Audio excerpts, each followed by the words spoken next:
റസൂലുള്ളാഹിയെ കാണുമ്പോ റസൂലുള്ളാഹിയുടെ ഹദീസുകളെ പുച്ഛിച്ചവനെ, അതിനെ പരിഹസിച്ചവനെ, നിന്റെ ഗതി എന്താണ്? ഇനി അതുകൊണ്ട് അവസാനിച്ചോ? ഇല്ല. ഇപ്പൊ പുതിയൊരു സിനിമ, മാന്യ സഹോദരങ്ങൾ, നിങ്ങൾ ആലോചിച്ചു, പുതിയ സിനിമ. ആ സിനിമ ഇറക്കി. ആ സിനിമയിൽ എന്താ ഇപ്പൊ ഉള്ളത്? ഇപ്പൊന്ന് വെച്ചാല് ഇപ്പൊ മുഹമ്മദ് നബിയെ കുറിച്ചൊക്കെ അഭിനയിക്കാൻ പോകുന്നുണ്ട് എന്ന് പറഞ്ഞ് പരസ്യം കൊടുക്കുകയാണ്. അതിന് മുമ്പ് ഇപ്പോ വക്ക മൗലവി അഭിനയിക്കുക, എന്നിട്ട് നമ്മുടെ നാട്ടിലെ അന്യമതസ്ഥരെ അഭിനയിക്കുക, കുറിയൊക്കെ തൊട്ടിട്ട് അഭിനയിച്ച് കാണിക്കുക. നിങ്ങൾ മനസ്സിലാക്കണം, കണ്ടോളൂ.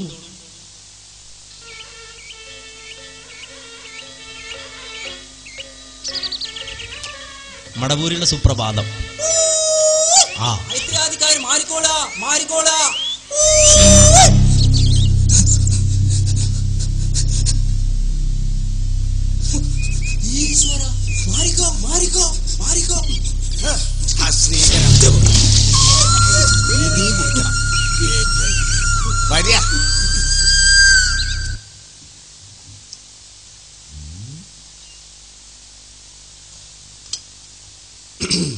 എന്താടോ തനിക്കൊരു മാറ്റം? തന്റെ തലയെന്താ താഴില്ലെന്നുണ്ടോ അഹങ്കാരി? എന്റെ തല ഞാൻ പടച്ചോന് മുന്നിൽ താവൂലാമ്പ്ര. തമ്പ്ര അത്ര കൂട്ടിയാലും പടച്ചോന്റെ അത്ര ആവൂലാമ്പ്ര. ഞാനൂലും പത്തി വിടർത്തി. മുഹമ്മദ് ഷാ വലിയുള്ള മുരീദന്മാർ കദാബില്ല. മുഹമ്മദ് ഷാ വലിയുള്ള മുരീദന്മാർ ഷിആ വിശ്വാസത്തിൽ അധിഷ്ഠിത. മടവൂരിലെല്ലാം ഡാൻസ് കളിക്കുക. ഏതോ പഴയ കള്ളത്തരീക്കത്താണത്. മുഹമ്മദ് ഷാ വലിയുള്ള മുരീദന്മാർ കദാബില്ല എന്ന പാട്ട് പാടിയായിരുന്നത്. ഇപ്പം മടവൂരികൾ പറഞ്ഞിട്ട് തികയിടില്ല, അതുകൊണ്ട് ആടിയൊന്ന് അഭിനയിച്ച് കാണിക്കുക. ഇത്രയും കാലം പറഞ്ഞിട്ട് മാറ്റി, ഇനി അഭിനയിച്ച് കാണിക്കുക. അങ്ങനെ അഭിനയിച്ച് കാണിക്കുന്നു, കണ്ടോളൂ. ത്വരീഖത്ത് പ്രചരിപ്പിച്ചു. പിൻഗാമിയായ ഇസ്തുയാഖ് ഷാ തികഞ്ഞ ഷിആയിസം പ്രചരിപ്പിച്ചു. മുരീദന്മാരുടെ സുജൂദിന് തുടക്കം കുറിച്ചതും ഇയാളാണ്. ആദർശത്തിന്റെ കരുത്ത് ചോർന്ന പൊന്നാനി തങ്ങന്മാരും മമ്പുറം തങ്ങന്മാരും ഇസ്ലാമിക വിരുദ്ധമായ ഈ ആചാരങ്ങൾക്കെതിരിൽ ശബ്ദമുയർത്തിയെങ്കിലും വിജയിച്ചില്ല.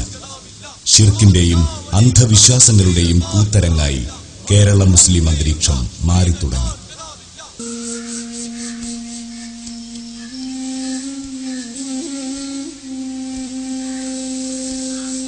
മൗലവി,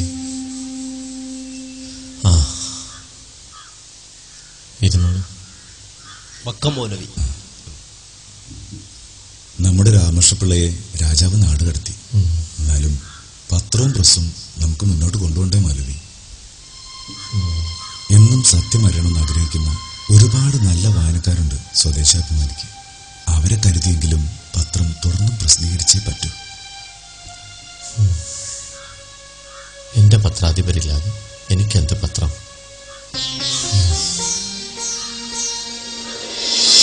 പത്രപ്രസിദ്ധീകരണ രംഗത്ത് പഴയ പെരുമയിൽ മാത്രം ഊറ്റം കൊള്ളാതെ വർത്തമാനകാല പത്രമാധ്യമ മേഖലയിൽ പരീക്ഷണം തുടരുകയാണ് ഇസ്ലാഹി പ്രസ്ഥാനം. സുബ്ഹാനല്ലാഹ്. ഈ ഒരു വാക്ക്, ഈ ജാതി വക്കം മൗലവിയാണെങ്കിൽ ഗതികേടാ. വക്കം മൗലവിയുടെ കാര്യത്തിലുള്ള പരീക്ഷണം നിർത്താ തുടരുകയാണ്. നിങ്ങളൊന്ന് ആലോചിക്കുക, എന്ത് ഗതികേടാണ്. സുബ്ഹാനല്ലാഹ്. ലോകത്ത് ഒരു പ്രസ്ഥാനത്തിൽ ഈ ഒരു അവസ്ഥ ഉണ്ടാക്കരുത്, ഈ ഒരു ഗതികേട് ഉണ്ടാക്കരുത്.